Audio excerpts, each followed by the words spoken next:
Donald Trump's illegal deportation plan was never popular, and we should have never allowed Republicans to get away with that false narrative. This attack on communities across the country for no purpose other than to inflict cruelty on us all must be called out. And it is now being called out by the very people who at first supported it. And today, it was a MAGA boxer, someone who was a public fan of Donald Trump, endorsed him on their own social media, turning against Trump after deportation. We are going to get into it all, but before we do, if I could quickly ask you to leave a like on this video, and if you haven't already and you enjoy our channel, to hit that subscribe button because it goes a long way in supporting our work and independent media. Now, before we can get into this story, I want to start with the root cause, which is what Lawrence O'Donnell broke down right here. Donald Trump has actually deported fewer people than any president in the last 35 years, including all of the deportations of his first term. In one term, Joe Biden deported more than double the number of people Donald Trump deported in his one term as president. President Bill Clinton deported more than 6 times more people than Donald Trump deported in his first term.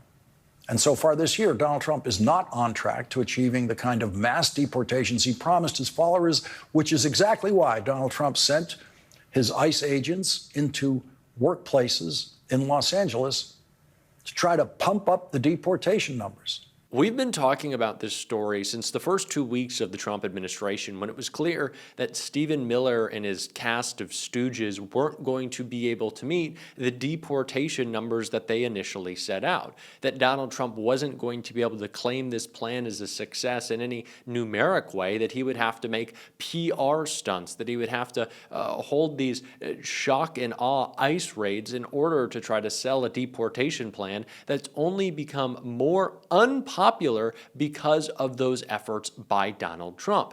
And not just unpopular with people broadly, unpopular with Donald Trump's own supporters, who seem to be the biggest target of these ICE raids. And we saw that in a story of a family that is now in opposition to Trump after what happened to their mother. Totally blindsided, Trump-supporting family furious over mom's ICE detainment. The husband of a Canadian national who has been living in the U.S. since she was a child is furious with Donald Trump's administration for arresting his wife on immigration charges while admitting he voted for the current president because he wanted change. Well, boy, he got it.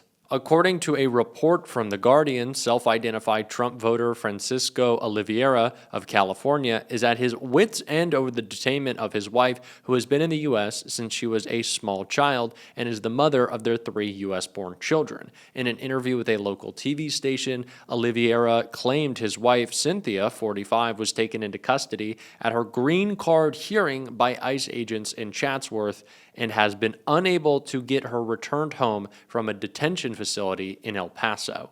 In an interview with KGTV, Francisco stated he changed his mind and voted for Trump with his wife's encouragement. And even though he knew she was not up to date on her citizenship, he never thought the plan for mass deportation would hit home. In an interview, he stated, "We feel totally blindsided, betrayed. I want my vote back." The report adds the Trump administration had little sympathy for Oliveira despite her husband's support of the president, with a spokesperson saying in a statement that Cynthia was an illegal alien from Canada, adding that she had been previously deported and chose to ignore our law and again illegally entered the country. It is crazy to me that these people can claim that they were blindsided when the man ran on mass deportations. What did you think mass meant? Joe Rogan just said this. Oh, we only thought he was going after bad guys. He said he was going after homegrowns and the enemy from within. How did you not understand this? Well, clearly no one who supported Donald Trump did or cared to look into what any of his policy meant. They were just going off vibes, and now the vibes are bad because a famous Mexican boxer was just deported.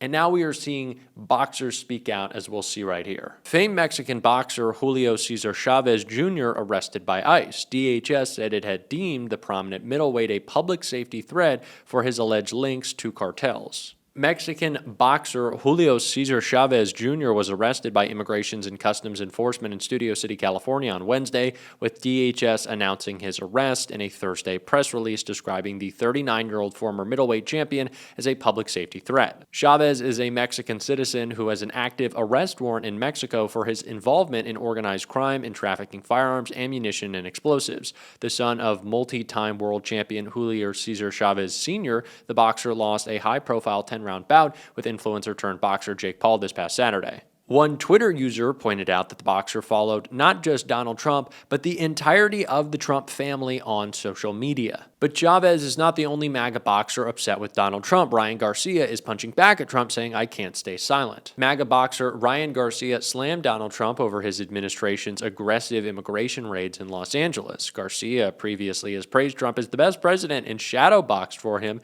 during a visit to his Mar-a-Lago resort in Palm Beach, Florida. He even once wrote on social media, "Love you, Trump," and fiercely defended him in other posts. But on Thursday, Garcia ripped Trump in response to his controversial immigration crackdown that has sparked protests in LA, to which Trump has deployed the National Guard, a move that has been slammed as a major, unneeded and divisive escalation by critics. "I may have voted for Trump, but I can't stay silent about what's happening with ICE in LA," Garcia wrote on Twitter. These aren't just illegals or statistics, they're people, pointed out the boxer whose grandparents were born in Mexico and who often enters the ring with both the American and Mexican flag. Hardworking immigrants, especially Mexicans who pay taxes, raise families, build our communities, and are part of the people we love, Garcia continued. Ripping them away from their homes is not just policy, it's pain.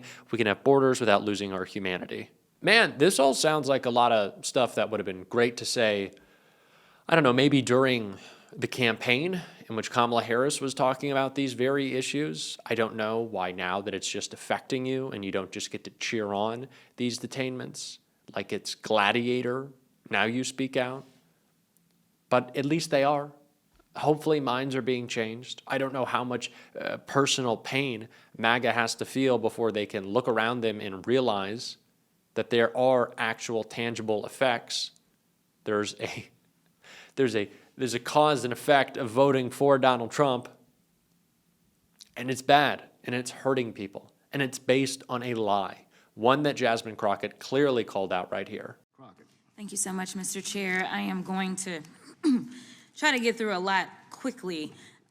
As one of the few people sitting on the dais who actually practice criminal law in the state of Texas, as well as I'm licensed in Arkansas and practice there, as well as federal courts, one of the things that you said earlier, Mr. Beer, really stuck with me, is that there are already laws on the books as it relates to those violent criminals. And I know this because even though I hail from the great city of Dallas, I can tell you that when someone would come in and they were being held in custody for, say, a crime, they also had an ICE hold, okay? And that was for those that had maybe been deported before and had re-entered illegally and things like that. And so no matter what type of city you're in, I do want to be clear, federal law already, no matter if it's under the Biden administration or if it's under a Republican administration, we all agree that we want to be safe. And I think that's the first premise that we're losing, because there isn't something that is tatted on my head that says that I'm a Democrat and therefore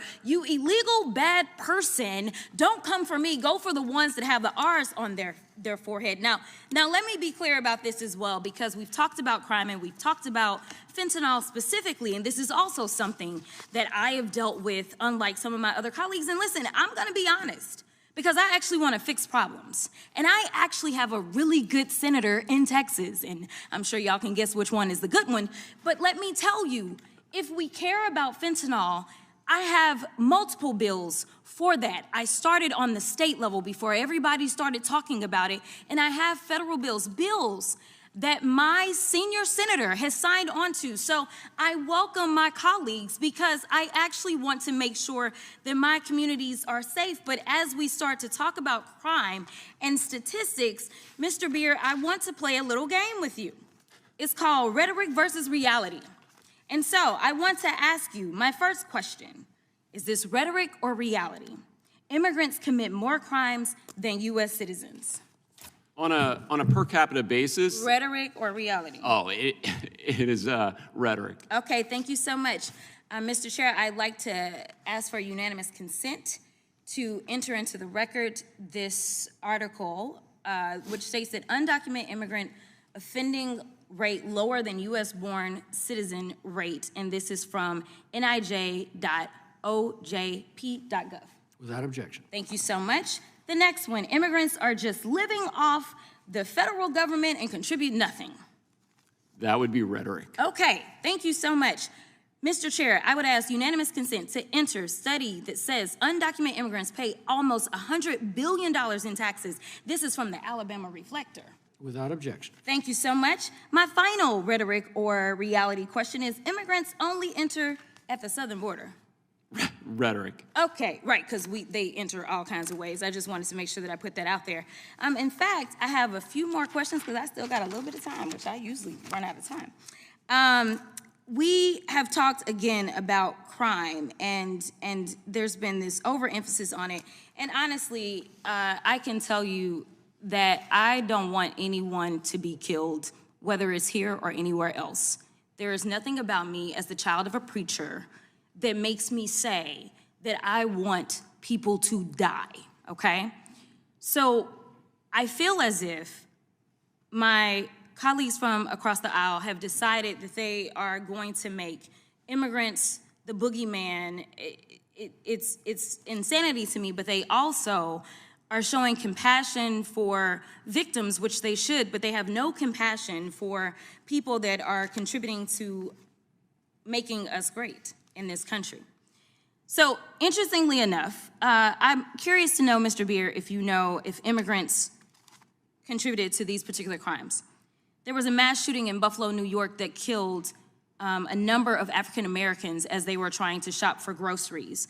Was the defendant an immigrant in that case? Do you know? No, he was a U.S.-born citizen. Thank you so much. Charleston, South Carolina, there were black churchgoers trying to praise the Lord. They were killed. Was that an immigrant that perpetrated that or not? No, that was a U.S.-born citizen. Thank you so much. Now, coming home to Texas, there was an El Paso shooting. Do you know if that was an immigrant or not? No, they were targeting immigrants in that case. In fact, each of these cases, it was white supremacists. And so the last unanimous consent that I'd ask for is this article that states that white supremacists behind over 80% of extremism-related U.S. murders in 2022. Without objection. Thank you so much. I certainly don't want Republicans and people in red states, because there's a lot of Democratic voters in red states to have to feel this pain from Donald Trump. Is the reason I voted against it. But it seems like it's the only way these people will learn, truly. And so I'm not cheering it on. I'm not taking pleasure in it, but I'm hoping that it does something to change the way people approach our politics. And it's only going to happen if we continue to talk about these stories, which we will be doing on this show every single day. And if you want to support that, as always, you can hit that subscribe button, leave a like on this video, and if you stuck around to the end, drop a blue heart in the comments. And until next time, I'll see you soon.